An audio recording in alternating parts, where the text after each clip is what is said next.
So we can think about AAC as a primary means of communication for an individual, but we can also think about how AAC can support an individual in learning language and in language development. And so my part is going to talk a little bit more about that part. It's how I've been able to incorporate this app into some of my therapy activities for an individual.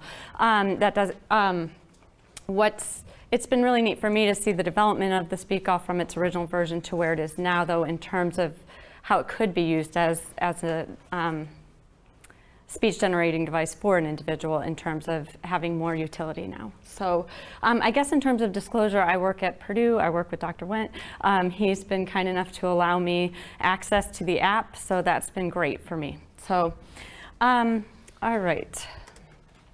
So just let's talk again as clinicians why we might choose the use of an iPad for an individual with ASD. So what are the elements of this that work for an individual with ASD? It's motivating. So the electronic, the screen, we know that can be motivating for individuals, not just individuals with ASD, but really a lot of individuals, as indicated by how often we're all on our phones and our computers. Additionally, it's visual, and so visuals are static, they're not fleeting. When we say a word, it goes away. When we have a visual of it, it stays there, and so that's a really great way to support communication for those who have a hard time with it. We also know that individuals with ASD often have a strength in visual processing, so this is a natural conclusion we can draw in terms of using it.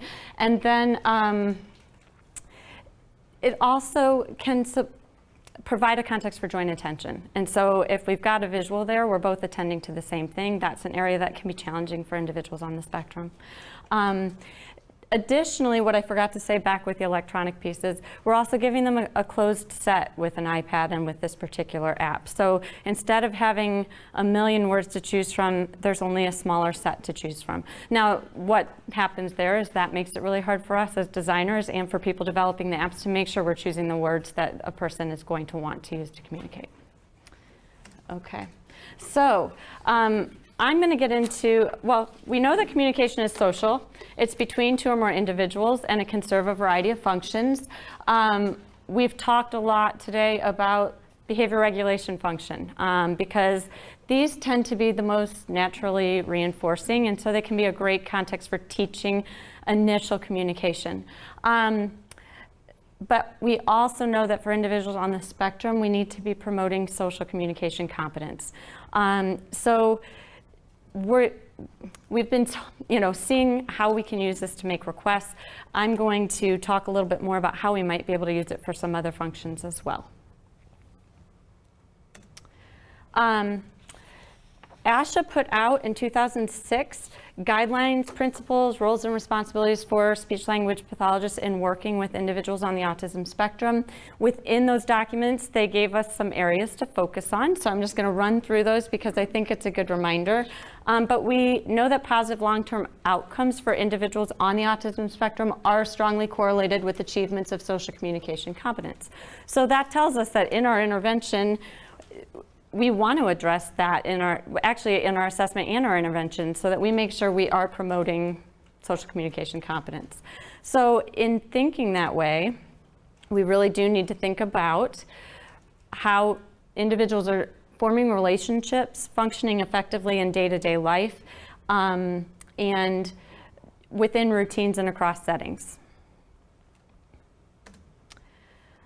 And then along with that, thinking about the individual, the environment, and the communication partner.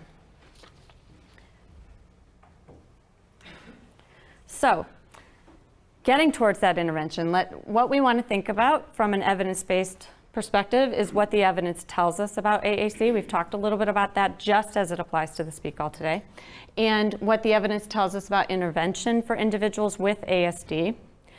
Our clinical experience, so what we've seen work, what we've seen not work, as well as our clinical experiences with an individual client. I think that can't be minimized. I mean, we have to be thinking that way.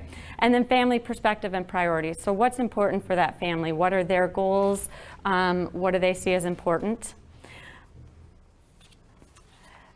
Now, in thinking about what we know about things that work for individuals on the autism spectrum, some of those things are motivation. So we need to provide motivating context for communication. Again, I would say that's true for all of us. We all want to be motivated. It makes it a lot easier to do the things that are hard for us. Then we also want to think about creating routines, because that allows repetition and predictability, which we hope will then decrease cognitive load for someone. We also know that for individuals on the spectrum, transitions can be hard, so routines may also make it easier for them to know what's coming next, which hopefully will decrease some anxiety. We want to think about visual supports. Well, we already know we're talking about a visual modality here, so we've got that built in. And then arranging the environment to allow for opportunities for communication. Then we want to think about naturalistic environments, promoting use across environments. So home, school, work, any place a person is, so not forgetting to get outside of our clinic walls.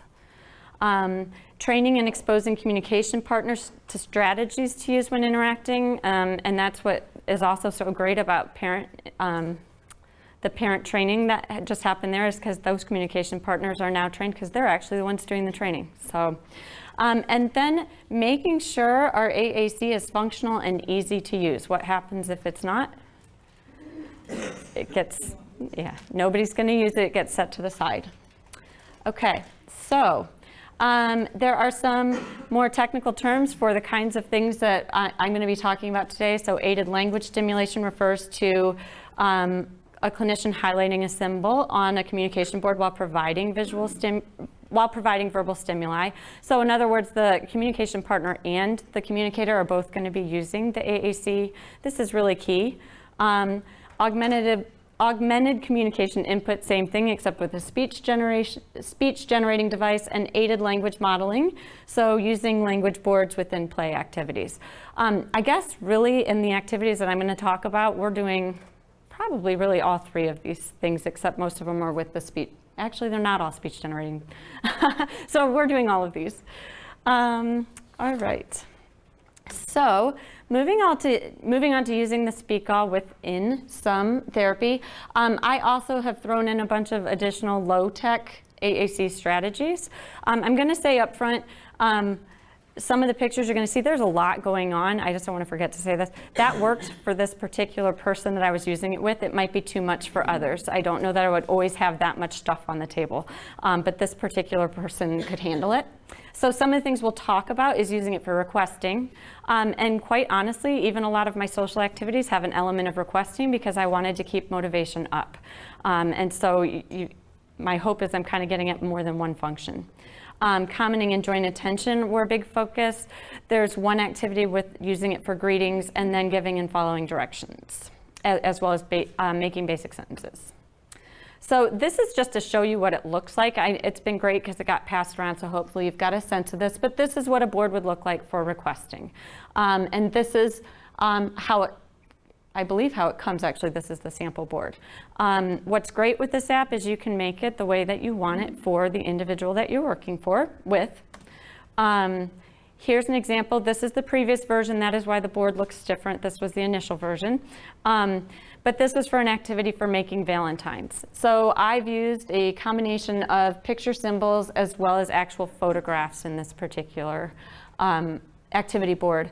But it just shows you some of the flexibility that you have in designing your boards.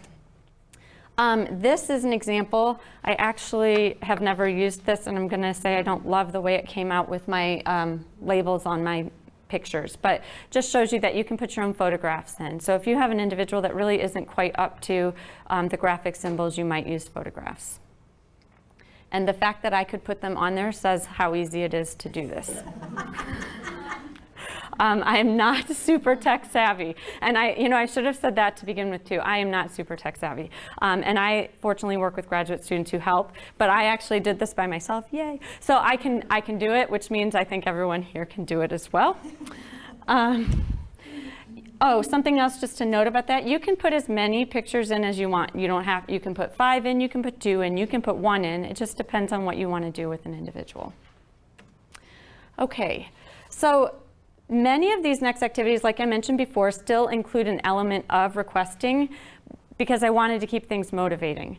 But they also strive to include some social elements. So really joint attention and commenting in particular, especially in these first ones. And I put a lot of these together with graduate students.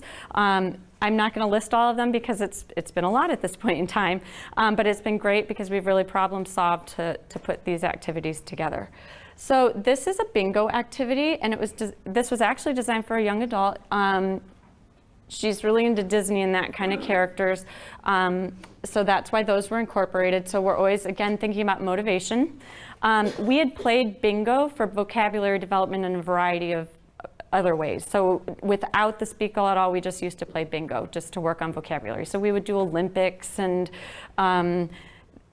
whatever holiday was coming up and a lot of that. So bingo was a really familiar context. So there you've got your routine. So we have an established routine, which is hopefully going to make this an easier activity. And then we used the board, and in this case the SPEAKall, for requesting, and so she could choose the character. But you see, we've got it set up for everybody in the room to play the game. So, and actually we took turns with the SPEAKall also. So again, social context. We're all playing the game together, not one person's playing and the rest of us are sitting there. We're all playing it together and we're all taking turns making our requests. So we would request using the board, and then as we marked our square on the board, we would say, I have. So there's where we got our comment in. So our comment is actually in a low-tech way. We tried doing I don't have after a long period of time, and we didn't get real far with that, but we did do I have, and then we would mark our boards. This is just another closer picture so you can see where this is set up for I want. Then as we took our chip, we would mark our board and say I have, and everybody at the table modeled I have. Okay. Here's just a closer up of the bingo board, pretty simple. We also have done it before with an IC format to promote commenting rather than requesting. Here's our low-tech I have. Here's our I want a break symbols. Again, this is a lot of visual for some people. This worked okay for this particular person. This was a musical instrument bingo set up kind of the same way, but again, trying to use motivating context. So we actually had little sound clips of all those instruments. So when they were requested, there was an immediate reinforcement. But again, with bingo, we could still do I have and make our comments with it. And again, it sets up a routine. And so I have started being expected, and then it was used pretty regularly. We actually tried doing I want on paper and I have on the board, and we decided we liked I have on the paper better, but I think that would be case by case. Another activity, same thing, except now it was albums, so we just listened to music clips, and again, it was just a reinforcing context. We also, for that one, I don't have the pictures on here, tried to say I like it or I don't like it. Granted, we mostly put music that was liked, but some days you just don't like a song as much. So we did I like and I don't like. So you see these characters again, we use them a lot in some of these activities, but this was an attempt to get some more joint attention going. And so what we were hoping to do is promote communication outside of the therapy room with pointing things out in the environment. So we put the pictures on the wall with the thought, okay, well, let's train it here with things that are really motivating. So we'll put these pictures up on the wall, and instead of saying I want, we're gonna start saying I see. And then we thought, you know, we don't really walk around saying I see all the time, so we switched it to look. So look, and then look, it's Belle, or look, and tried it that way.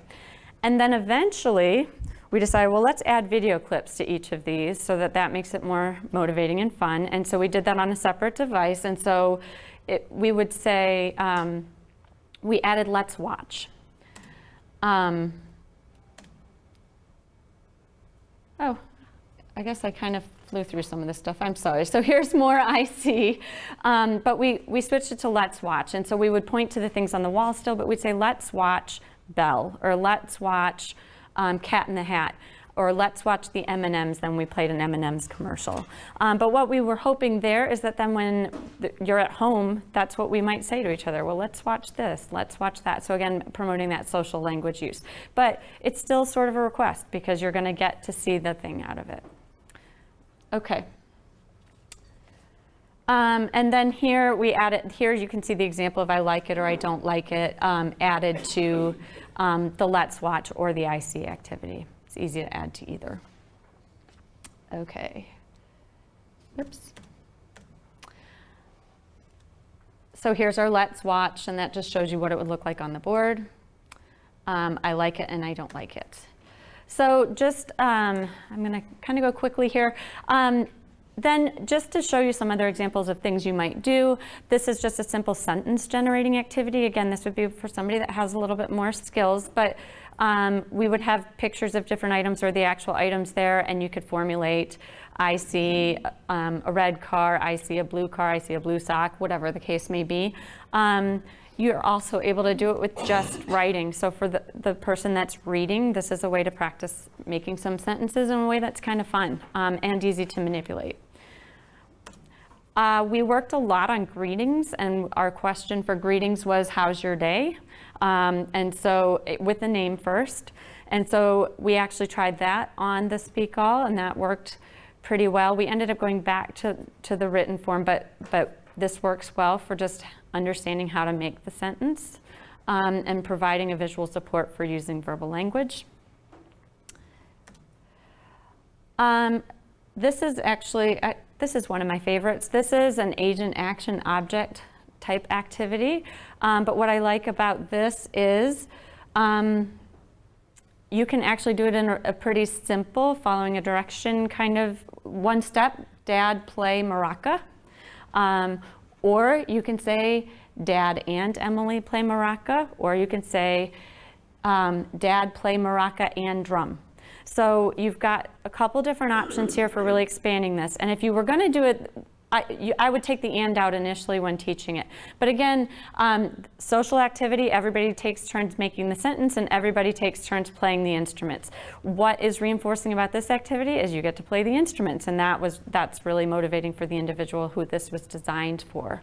But what I like about it is it practices following directions. It lets us add to our directions that are being followed, and it also lets people have the power to make the directions and use some simple language relationships here.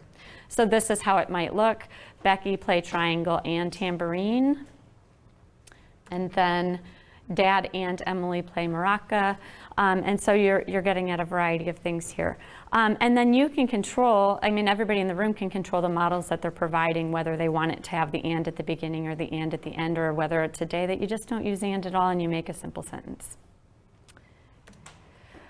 Then to expand our agent action, we actually did some IC with a noun plus a verb. So again, just not getting stuck at IC one noun, but adding I see a girl walking, I see a boy running. I don't have boy on this particular board, but that's part of what was happening there.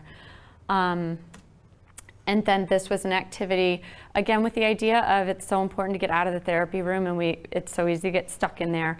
And so we actually took pictures around campus to encourage talking about things outside, because that was ultimately our goal with some of that joint attention and commenting. And so we started with pictures in the room, and then did a social story about the fact we were going to go outside, and then we actually did the activity outside and took turns pointing out things we were seeing. And so that's how the pictures would be, and that's how you might make the sentence. Okay, do you want to, I don't know if we have time. Right here, if you want to take a closer look at it after we are done, this will be fine. I want to quickly acknowledge all of our sponsors for this. We had a variety of financial supports, and we are very grateful to the Purdue Apex team and of course for all of the families that participated in this research. The resources for more information are on your handout, and for those that have signed up for the newsletter, you'll also get them through there. And I have one big favor to ask. We are a very small company. We are working out of the Purdue research environment here. We have no marketing budget. You can help us getting the word out, helping spread the word through a simple like on Facebook. This makes a huge difference. SPEAKall is for free. There's a free version that's sufficient enough to do an entire AAC intervention. So you're helping in our philanthropic mission. And for those classrooms and institutions that have to manage several learners, the upgrade is just $24.99. And for multiple learner management, it's just $39.99. So it's a really cost-efficient, affordable solution, and we appreciate all the support that we can get. We have also Twitter sites that you can follow. If you have any further follow-up questions for us, please do send them our way. We always love to hear back from colleagues in the field, and this is very important for us to hear what do you like about it, what's still missing, what can we do better. All right, I'm going to jump over the parent perspectives. Do we have any questions? Are these resources, do they delineate the parent training? Yeah, the parent training is also included in there. Great. Yeah. In the far back. Amount for students who are not mobile?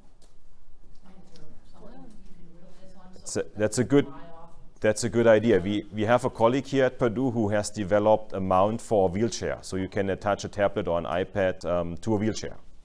But we have currently not commercialized this yet through our company. But those mounts do exist, and we could recommend something like that if you're further interested in. Yeah.